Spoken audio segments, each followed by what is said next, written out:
In this video, I want to show you how to factory reset your Brother MFC-J1260W printer. In case you're having issues with your printer or if you simply want to start fresh, here is how it is done. We need to go on the control panel, make sure your printer is turned on.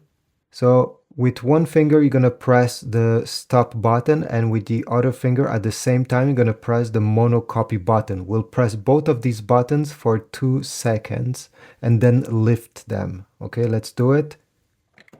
1, 2, then lift.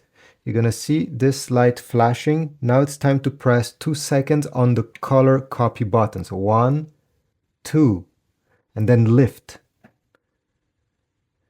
As you see, everything is lit up. You're going to hear the printer doing some noises. This is perfectly normal.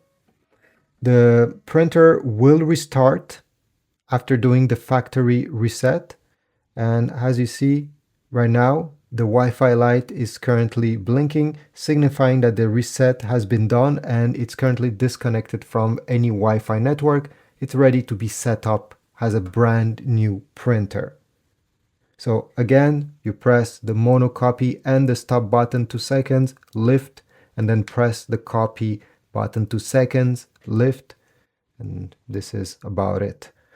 Thanks for watching. Leave a like, subscribe, comment, and I'll see you in the next video.